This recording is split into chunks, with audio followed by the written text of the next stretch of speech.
The second chapter of Ruth is set in the context of a working environment, a harvest field outside Bethlehem, to be exact. And we can sense the energy. There's a job to be done. There's a harvest, a crop to be saved. People's livelihoods are at stake. All the more so in the aftermath of famine mentioned at the beginning of the book. Work and its absence has been brought into sharp focus this past week with the release of unemployment figures showing a huge rise in the numbers of people out of work. In the UK and Ireland and across the industrialised Western world, we're seeing job losses on a scale unimaginable. And we as a congregation and community are not unaffected. Some of you may be part of those figures. Others are furloughed and therefore unable to work, perhaps unsure what comes next. Maybe that's you. Or maybe you're self-employed and wondering about the long-term impact this pandemic may have on your livelihoods or business. For those of you who are still at work, we're seeing seismic changes in our lockdown working conditions as we observe social distancing. Some of you may be working from home, perhaps working in ways that you have not been used to, challenged to adapt and develop new skills that you weren't prepared for. Perhaps working remotely by computer or telephone, not face to face. Often that feels challenging and perhaps you may feel inadequate. Some of you may have the additional pressure of homeschooling or trying to watch out for a relative who needs to be supported through this crisis. On top of this, there are concerns about financial security, mortgages, repayments. Others, including farmers, are concerned about the falling prices of produce, dwindling markets for certain goods. For many, perhaps most of us, the situation has changed dramatically. Although, on the plus side, I am aware that many of you are industriously painting your homes, tidying your garages, and attending your gardens. And when I preached on work in January, which is not that long ago in our series in Proverbs, I outlined a number of basic principles. Of course, the context into which I was speaking then has changed so much in these past weeks.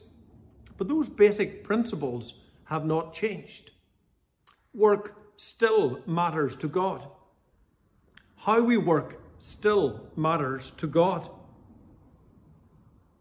How we work and indeed how we deal with the conflicting issues of work in this present situation still matter to God. And we have God-given gifts, we have skills and ability that allow us to be creative and productive, even in these times, to support our families and to bring glory to God. These principles remain, but of course so many things have changed. And how do we handle that? At times can be a real question.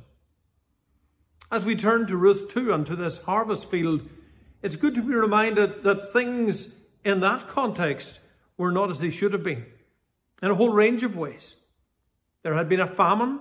Naomi and her family had left Bethlehem, and Naomi had essentially lost everything dear to her. She and Ruth returned with nothing, no land, no job, no means of earning a living.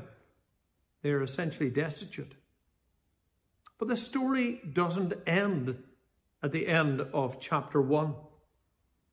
We're going to take a look now at the characters in chapter 2 and see how they handle this working environment.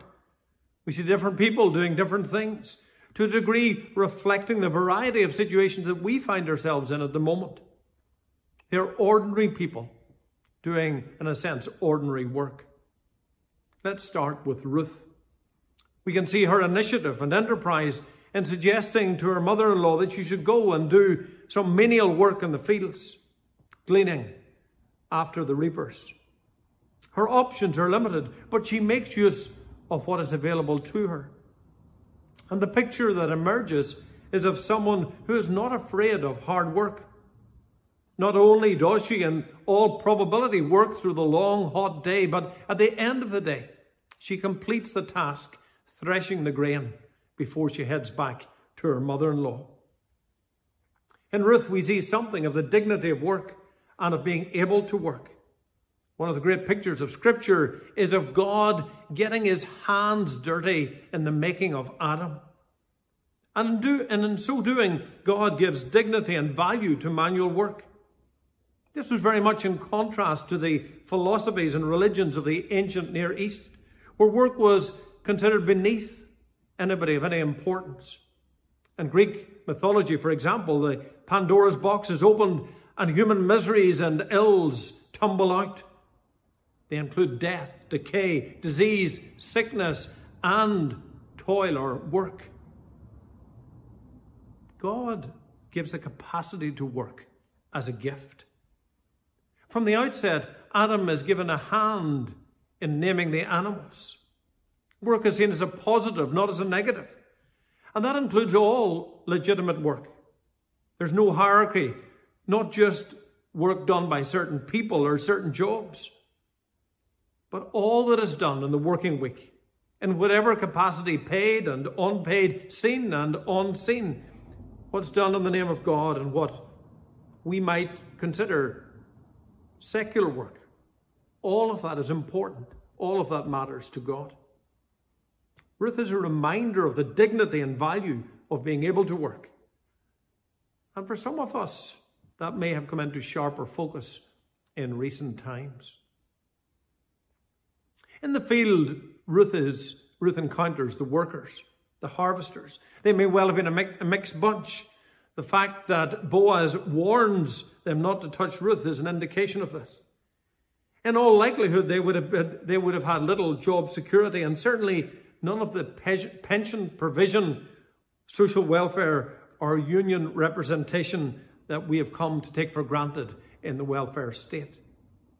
But in the very fact that they have a paid job, and as it would appear, a good employer, it can only be a positive thing.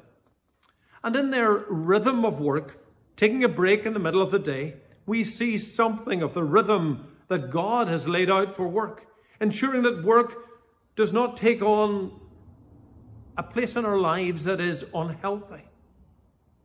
For although having no work can affect our mental health, too much work can impact our physical and social health and ultimately have a negative impact on our spiritual health. That's why God created rhythms for work. And aside from the daily rhythm, the most important of that is the weekly rhythm. God himself worked for 6 days and set aside the Sabbath. And on the fourth commandment, he says, 6 days shall you labor and do all your work, but the seventh day is a Sabbath to the Lord your God. Being unable to work is a problem. But for some of us, the problem is the opposite. We don't know when to stop. Sabbath is a gift given to protect us and our workers, to ensure our physical, mental, social, and spiritual well-being. At its most fundamental, it's about acknowledging our need for God. We're not self-made people. Our work cannot be our God or replace God. We need to stop and acknowledge our Creator and our Redeemer. This past week, I've been reading an essay by Dorothy Sayre. It's entitled On Work. It was written during World War II, and in many ways, the situation is similar. And she is concerned, similar to what we face today in these times of COVID-19. But she is concerned that things should not return to the way they were before. She writes, work should be looked upon not as a necessary drudgery to be undergone for the purpose of making money, but as a way of life in which the nature of man should find its proper exercise and delight, and so fulfill itself to the glory of God. That it should in fact be thought of as a creative activity undertaken for the love of the work itself. And that man, made in God's image, should make things as God makes them, for the sake of doing well a thing that is worth well doing. Our are well worth doing. That's something for us to think about. So we've thought about Ruth, the workers. We move to Boaz. He is the farmer. For him, the adage, outstanding in his own field, is appropriate. And he's been introduced to us at the beginning of the chapter as someone who is someone of standing, of noble character. And how he deals with his workmen, with his foreman, with Ruth, a foreign widow, is all evidence of this. He greets his workers. He takes an interest in who Ruth is. It's clearly not all about profit. People are important too. How things done is important. There's a real sense of integrity in his dealings. And we can learn a lot about how we work and about how we run our businesses from Boaz. All of his interactions model what it means to be a good boss, to engage with his workers, to take notice of those who would perhaps otherwise be invisible. His dealings reflect inclusion, generosity, grace. He reminds me of George Cadbury of Cadbury's Chocolate. Back in the 19th century, Cadbury's built a new factory in Bourneville, then just outside Birmingham. Factory workers were treated well, with relatively high wages and good working conditions. Then in 1893, George Cadbury bought 120 acres of land close to the factory and planned, at his own expense, a model village which would alleviate the evils of modern, more cramped living conditions. Cadbury was prepared to go over and above what was required of him as an employer to ensure the welfare of his workers. Boaz, likewise, goes over and above what's required of him. And in him we see grace.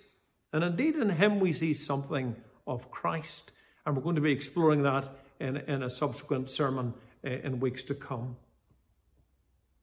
We've thought about Ruth, the workers, Boaz. Now we come to Naomi. And you may be thinking, well, she wasn't working in the story. And that's right. She takes no part in the work. Perhaps, as I suggested last week, she's unable to work. But as I think about this, I wonder if that's the case. Perhaps her circumstances, being bereft of so much, has led her to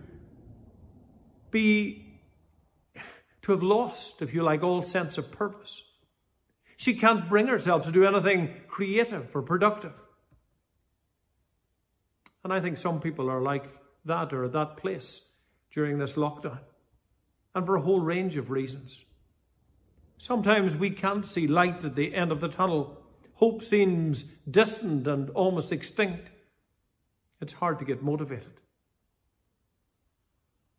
The antidote to that is found in the final person I want to introduce, the narrator. For the narrator is skillfully weaving together a story of apparent coincidences to help us see that Naomi's situation and ours is never hopeless. God has not changed. God is at work. Nor does God get worked up as we might do, but rather he works things out. And this chapter ends with that transformation beginning, as Naomi acknowledges the kindness of Boaz. God has not forgotten her. God has not left her as she is. Difficulty and disaster are not the final word. God is creating something beautiful out of the chaos. And he wants to do that with us too. And as we look at this passage and consider work from our particular context, and that will be different for all of us, we do well to turn to God and to particular his Son, and in particular to his Son, Jesus Christ, who came with his primary purpose of reconciling us to himself. He came as a carpenter using his hands. That's how he's identified by the people of Nazareth in Mark chapter 6. But that same carpenter from Nazareth gave his life to give us hope and a future with him. His life work was to bring us into the family of God, reconciled, restored, redeemed. And he reaches out to us even today, inviting us to come to him, to come to him for hope, for true purpose, for real rest, for total restoration. It's the invitation that I want to leave with you today. The words of Jesus. Come to me, all who labor and are heavy laden, and I will give you rest. Take my yoke upon you and learn from me, for I am gentle and lowly in heart, and you will find rest for your souls. For my yoke is easy and my burden is light. Amen.